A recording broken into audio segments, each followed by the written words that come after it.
matatakas at Lena kahit saan ka magpunta! Papatayin ko kayong dalawa, Lena! Lena! Hindi mo ako matatakasan, Lena! Hindi ka makakapagtaso sa akin, Lena!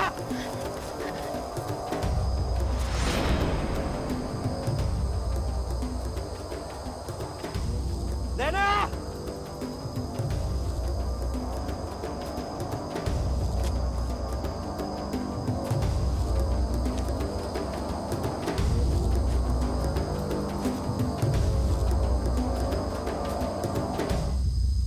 Oh, paano ba yan? Nabuta ka pa sa akin, ha? Teka nga lang, nakakapanibago yata. Ang swerte mo yata ngayong araw na to. Diba? Ganun talaga, pare. Panapanoon lang yan. Saan may bayad? Tagal naman. Kaya pala sige swerte to eh. Nandyan yung misis mo eh, oh. Mahal! Mahal, diyan pala eh. Kaya dito. Mare, Alam niyo, dito talaga ang swerte eh. Jackpot, di ba? Ano?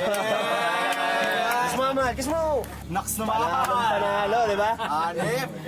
Kayo talaga, masyado yung kinukonsinti yung mahal ko. Kaya nalululong sa sugal eh. Ano naman? Nilibang lang kami kumari. Ikaw naman, dito ka pa na Nermon eh. Umuwi ka na. Sinuswerte na, mamalasin ka. O, nanakaw. Sige na. Ingat, kumari. Okay mo. Swerte tayo niyang paano. Alam mo, baguhin natin yung pusta natin. Para mas exciting. Di ba? Sige, ano ba? Sige, mga pare. Sige, babae. Okay. Hindi kaya natin gawing total. May utang ka naman sa aking 50,000, di ba? Buray na natin yun. Magdadagdag pa ako. Yun. Ng isang tricycle. Wow. Kaya natin. O ano, Tisoy? Sige na. Di ba siswerte ka naman ngayon? Wala akong ganyan kalang pamusta eh. Pwede pa yan. Sige, simenta ko ngayong bari-bari. Di mo na lang gusta yung asawa mo. Nagago ka lang. Patulan, pare. Teka. Easy lang, pare. Easy lang, okay? Bibiro lang naman ako, Chong. Yung init ng ulo mo. Upo ka. Pare, kulit lang naman yung utak mo ngayon. Joke lang. Swerte tayo. Yun na. Yun na. Subukan na natin yung swerte mo ngayon, Tisoy. Di ba swerte ka ngayon? Sige na, Tisoy. Ang ganda ng baraan natin, no? Sunod-sunod ang panalo. Ano? Sige. Ano? Game ka ba? Game. Sige. Yan! Tara! May pambiyahe na tayo, pare. Swerte eh.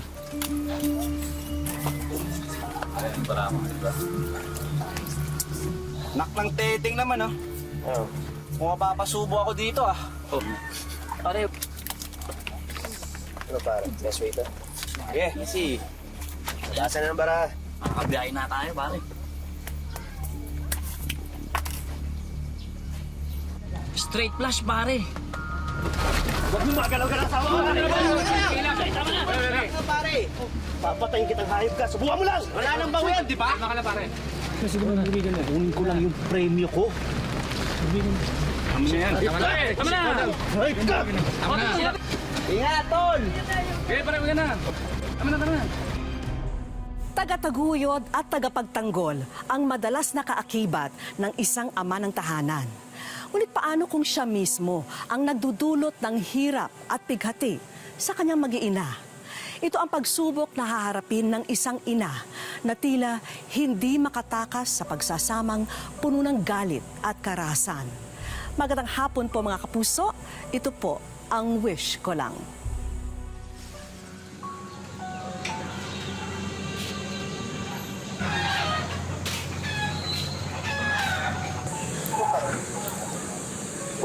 Uy, kumari. Ah, bakit?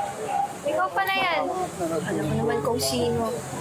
Ay, wala pa si Tisoy. Nasa sugalan pa eh. Di mo ba alam? Natalo siya sa sugal namin kanina eh. Hindi pa nga babago. Kinasangla na nga ata namin lahat ng gamit namin eh. Para makabayad lang ng utang. Ano ba tinaya niya ngayon?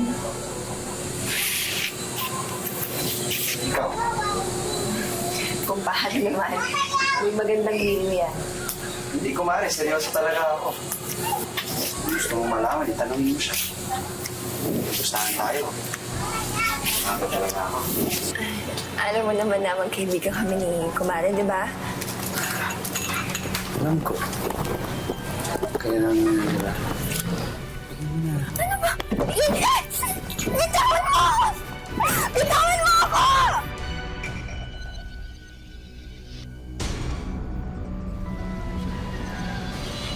Hoy, saan punta dito? Soy! Soy! Bitawan mo ako! Bitawan mo ako! Nasasaktan ako doon! Maingay! Bitawan mo ako! Hayop ka! Hayop ka! Alam mo, may isan mo, mali ka ng binangga. Huwag kang umarte dyan. Kung ano may gamit natin, alis na tayo. Bilisan mo! Halika na! Bilisan mo! Halika na! Nang dahil sa krimen, napilitan sina Tisoy at Lena na magtago sa ibang lugar. Ano bang pumasok sa kokote mo, ha? At pati ako, tinaya mo. Gamit ba ako na pwede mo lang isangla pag wala kang pera? Hoy, pasalamat kasi sinagip kita sa gagong yan. Dahil kung hindi, hayaan na lang kita marip ng hayop na yan. Ah, ganon. Kasalanan ko pa. Kasalanan ko pa ngayon. Ang sabihin mo, kung hindi ka babala-balandra dyan, hindi ka sana binabastos. Baka nakakalimutan mo. Ikaw ang una ng bastos sa akin. Kaya tayo nagpakasal dahil pinagsamantalahan mo ko. Tapos ngayon, itataya mo pa ako sa sugal. Gusto mo, ha? Ha? Sasaktan ako, Tesoy. Siguro, nagsisisi kang dumating ako, no? Gusto mo na si kumpare, ha? Ha? Ito, tandaan mo, ha? Aakin ka lang. Ipasok mo yung sa kukote mo. Lahat na sasabihin ko, gagawin mo. Dahil kung hindi, papatayin din kita. Naintindihan mo? Ha?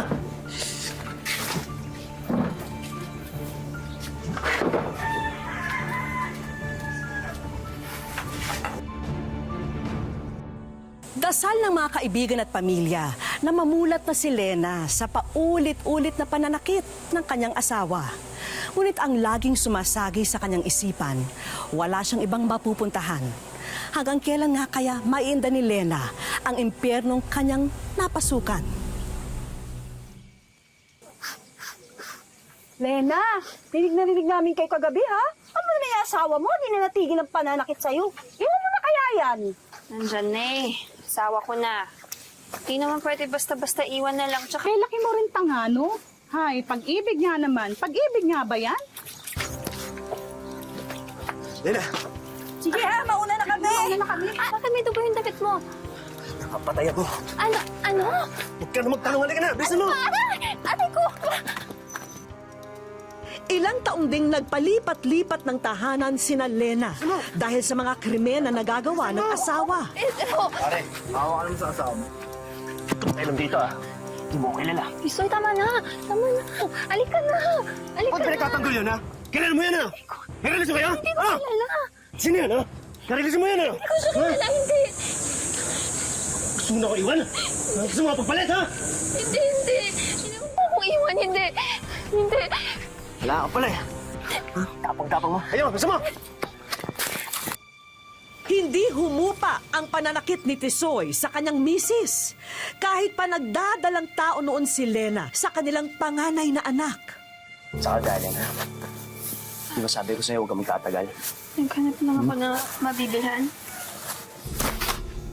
Eh, pagkita ka na naman sa lalaki mo, ano? Ha? Maglandian ka, ano? Sinasabi ko sa'yo, pag nahuli ko kayo, papatayin ko kayong dalawa! Tanda mo yan! Nasaktan ako. Ha? Masasaktan ka talaga, ha? Tisoy, tama na yun. Ano? Yung bata, Tisoy. Huwag mo akong artehan, ha? Tisoy, Huwag mo kayo inarte. tama na yung anak Ha? natin. Tama na. Anak natin, hindi nga ako sigurado kung sa akin yan, ha? Siguro sa lalaki mo yan, ano? Ha? Ano? Tama lang sa'yo yan para magtanda ka.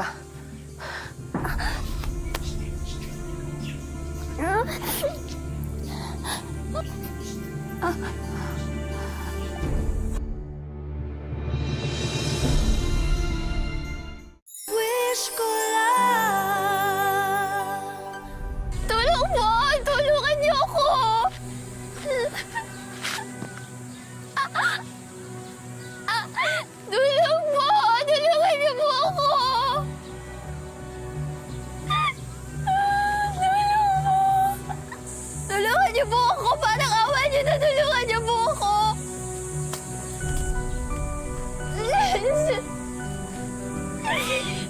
Parang awa niyo na po! Tulungan niyo po ako! Parang awa niyo na po! Lena, anong nangyari sa'yo? Tulungan niyo ako! Tulungan niyo! Sige, pumasok ka. Diyos ko naman, Lena. Iwan mo na yung asawa mo. Anong hinihintay mo? Pati yung anak mo mapatay niya? Ay, naku. Hindi ko kaya eh. Kung ikaw mismo mapatay niya, gusto mo ba yun? Tingnan mo nga ngayon. Diyos ko, halos maubusan ka na ng dugo.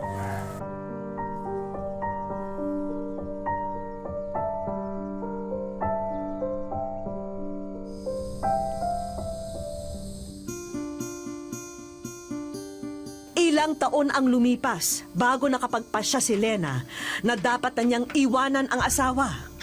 Gusto na niyang makaiwas sa magulong buhay, lalo na't lumalaki na ang kanyang panganay at ipinagbubuntis pa niya ang bunsong anak nila.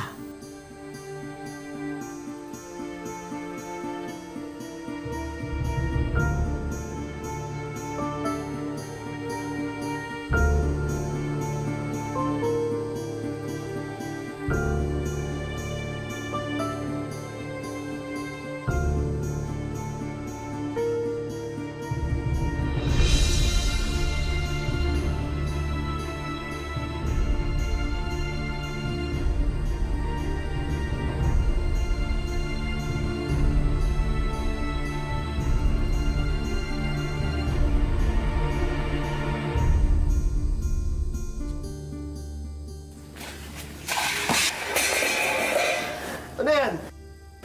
Ay, tataas kayo? Ha? Saan mo punta? Ha? Hindi kayo makaalis! Bitawan mo yung anak ko! Hindi! Bitawan mo! Hindi kayo maalis! Hindi kayo makakataas! Papatayin kita, Lena! Lena! Hindi mo ako matatakat, Lena, kahit saan ka magpunta! Papatayin ko kayong dalawa, Lena! Lena! Huwag ka na tumakas, Lena! Lena! Hindi mo ako matatakasan, Lena!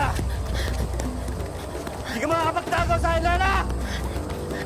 Alam ko hindi mo ako kayang iwan!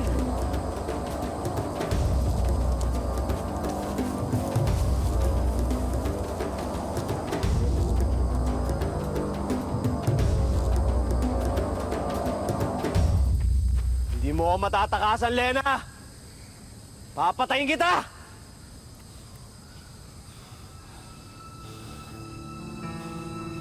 Lena!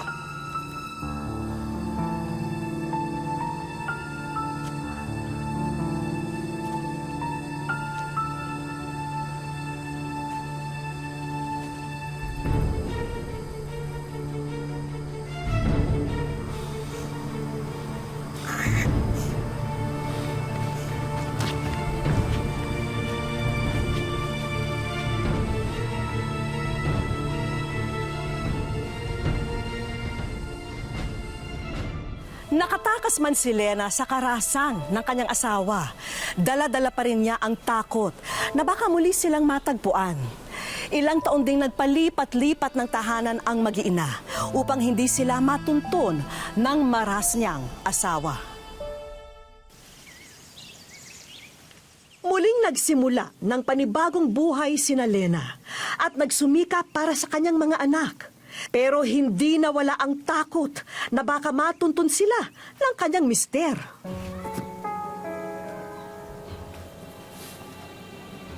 Sino yan? Hoy! Ano ginagawa mo? Magdadako ka, no? Hoy! Saan ka punta? Hoy!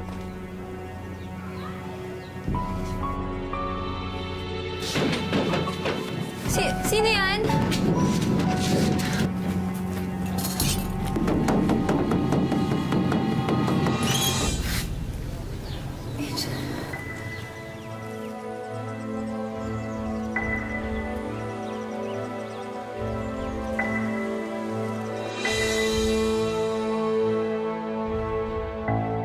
Wish ko lang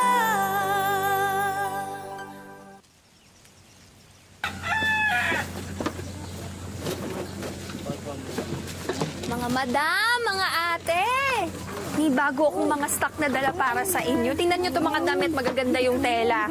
Maganda yung kulay. Nako, imported yan. Okay yan, maganda yan. Oh, bagay ito sa'yo, ate. Tingnan mo yung kulay. Oh. Nakakaputi yan, ate. Bagay sa'yo. Isang lalaking alias Tisoy ang nahuli ng mga otoridad kagabi. Huling-huli ang lalaking nagnanakaw sa Barrio Concepcion. Matagal na raw minamanmanan ang lalaki ito na pinaghihinalaan din gumagamit ng pinagbabawal na gamot.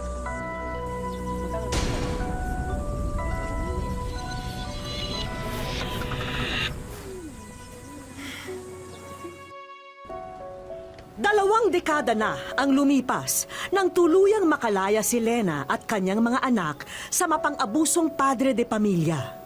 Dumanas daw siya ng matinding hirap noon. Hindi raw kasi gawain ng matinong tao ang mga pinagkakaabalahan ng dating mister.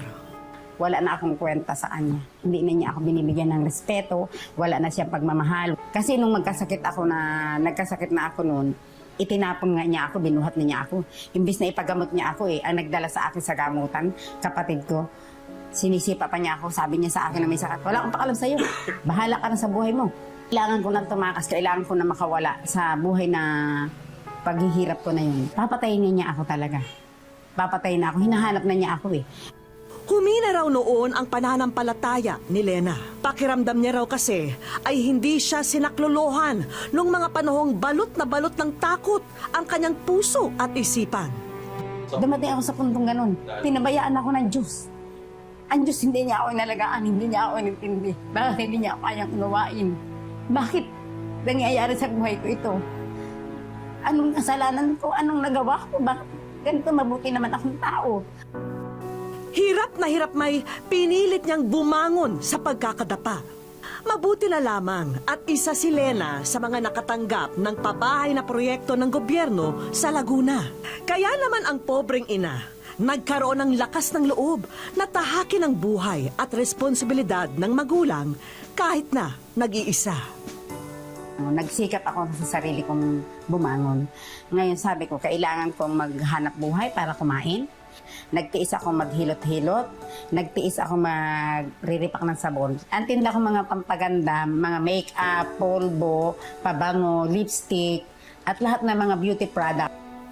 Kapansin-pansin din ang mga bukol sa katawan ni Lena. Isa itong genetic disorder na kung tawagin ng mga espesyalista ay neurofibromatosis.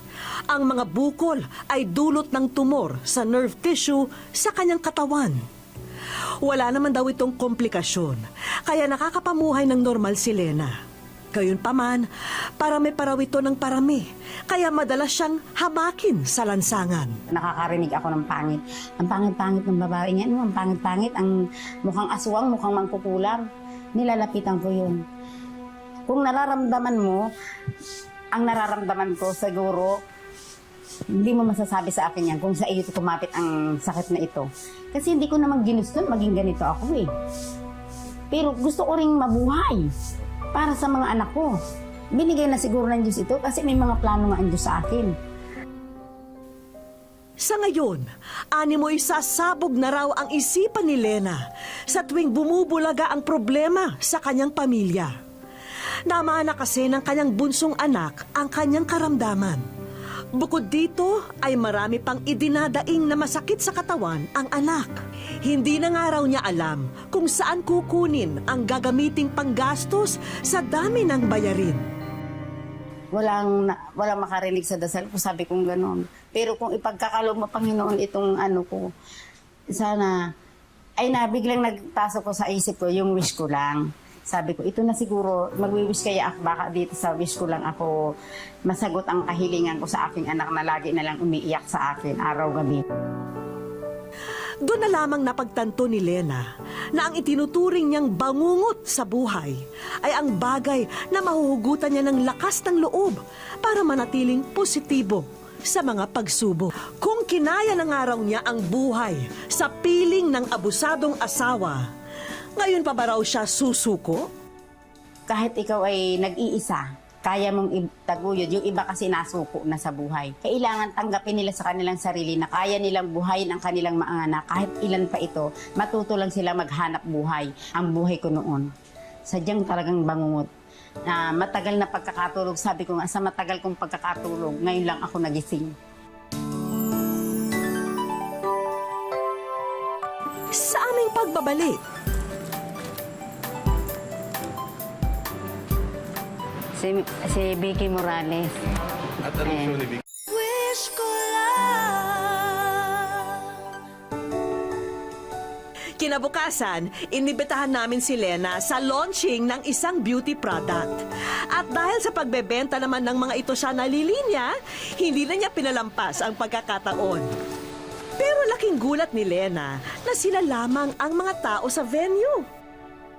Pero tuloy pa rin ang chika ng ating kakontsaba na taga-demo ng mga beauty product.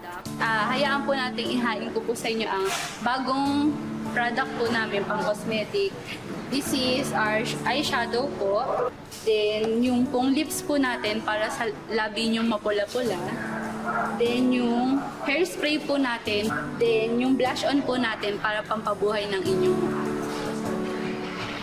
Nanay Lena, sa araw na ito, ang buhay niyong mag-iina, ang pakay naming pagandahin. Si Vicky Morales. At anong show ni Vic sa amin yung... Naalala mo pa ba ang liham na ito na ipinadala mo sa amin nung nakaraang buwan lamang? Saan pa kundi sa wish ko lang. Naman, nagpapasalamat po ako kasi bibigyan ng katuparan ang pangarap ko na maano ang aking mga anak. Doon na labis na unawaan ni Lena na sadyang espesyal ang araw na ito dahil wishes really do come true. Napakasarap po ng aking pakiramdam na guwag pa ang aking hininga. Halos yung aking hinaing ng buhay na matagal ko nang dinidibdib, nagkaroon ng katuparan. Diretso kami sa isang pagamutan sa Las Piñas para makipagkita sa isang eksperto na titingin sa bunsong anak ni Lena. Ibahagi ang Perpetual Health Medical Center Las Piñas sa katuparan ng inyong wish. Dahil dyan, libre ang pa-check up at ang inyong RP. Doon pa lamang sa balita na yon ay tila isang tinik na ang nabunot kay Lena. Agad sinuri ni Doc Paulo si Joshua sa kondisyon ng kanyang luslos. Doon na pag-alaman na manageable ang lagay nito at kayang-kayang maitama sa pamamagitan ng operasyon. Nanay Lena, okay naman yung kondisyon ng anak niyong sa ngayon. Madali naman yung operasyon. Kailangan lang ng preparation bago i-undergo sa operation niya. Kaya naman. Simple lang naman yung procedure. Siguro na may angkop lamang ito para sa ulirang ilaw ng tahanan na paminsan-minsay makapamasya sa mga magagandang lugar tulad nito. Ismail Karauhana. Pero ang totoo, kaya kami pumunta rito ay para sa pangalawang buhos ng sorpresa para kina Lena. Ayon sa aming isinagawang background check, malapit sa isang paaralan ang bahay ni Lena. Kaya anong pinakamainam na regalo sa business-minded nating bida, kundi tindahan ng sari-saring mga school supplies.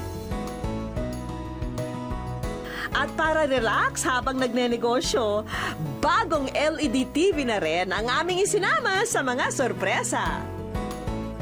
Hindi sa panaginip po, hindi ko inasahan na darating itong araw na to na ako ay mabibigyan ng napakalaking tulong para sa amin.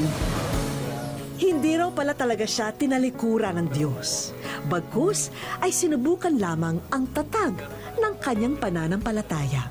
Nariyan din ang additional financial assistance na magsisilbing ayuda para naman masiguradong walang kalugi-lugi ang papasukin mong negosyo. Maraming salamat po. Napakalaking kasiyahan po sa akin itong naibigay sa akin. Ito po yung napakalaking bahagi ng buhay ko na hanggang kamatayan dadalhin ko po ito para maiiwan ko sa aking mga anak. Sila ang magpapalago. At dahil patapos na sa high school si Joshua, hindi mo na rin po problemahin ang mga gastusin pagtungtong niya sa kolehiyo. Knowledge na iinya. Maraming salamat po. Thank you po. Abateka, bukod pala sa libreng bakasyon, ay may engranding papiging pa ang water park kina Lena.